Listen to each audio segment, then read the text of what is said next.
Hi hello నమస్తే friends, ఎలా ఉన్నారు? బాగున్నారా? నేను కూడా బాగున్నానండి.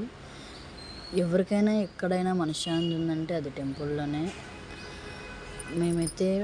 నేనైతే కార్తీక మాసం స్టార్ట్ అయినప్పటి నుంచి అనుకుంటున్నాను అనమాట, టెంపుల్కి వెళ్ళి అక్కడ దీపాలు అంటించాలి అని చెప్పేసి. అయితే 3 వీక్స్ నుంచి అస్సలు అనుకుంటుంటే అస్సలు కుదరట్లేదు. ఇంకా షాపు అవన్నీ ఉన్నాయి, అందులో షాప్ కొంచెం చేస్తున్నాం కాబట్టి, ఇంప్రూవ్మెంట్ చేస్తున్నాం కాబట్టి కొంచెం బిజీగా ఉన్నాం. అందులో స్వామి కూడా మాల వేసాడు కాబట్టి కొంచెం బిజీగా ఉందన్నమాట. ఇంకైతే వెళ్దాం అనుకుంటున్నాం. మా షాప్ ఎదుటి నుంచి అందరూ వెళ్తున్నారు, ఆడవాళ్ళు మొత్తం, ప్రతిరోజు మార్నింగ్ ఈవినింగ్. నాకైతే వాళ్ళని చూస్తుంటే నేను ఇప్పుడు వెళ్తారా అనుకుంటూనే ఉన్నా, కానీ కుదరట్లేదు అనమాట. ఈ లాస్ట్ వీక్ అయితే ఖచ్చితంగా నిర్ణయించుకున్న వెళ్ళాలనేసి. ఇంకా నేను మా స్వామి ఇద్దరం, మా స్వామి అంటే మా ఆయన అనమాట, మాల వేశాడు, శివమాల. ఇంకా మేమంతా వెళ్ళేసామన్నమాట.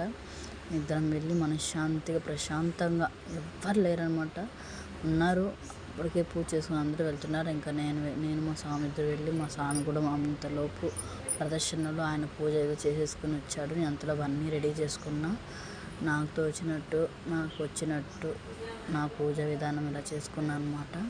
ఇంకా నేను అన్నీ రెడీ చేసి కూర్చుంటే మా స్వామి వచ్చేసి ఇంకా దీపాలు వెలిగించి రెడీ చేశాడు. ఇదన్నమాట. అక్కడ కూర్చున్నంతసేపు ప్రశాంతంగా ఉంది మనసు అయితే. చాలా ఏ టెన్షన్స్ లేకుండా, ఏవీ లేకుండా మనశ్శాంతిగా ప్రశాంతంగా కూర్చొని పూజ చేసుకొని నేను మా స్వామి ఇద్దరం హ్యాపీగా వచ్చామండి.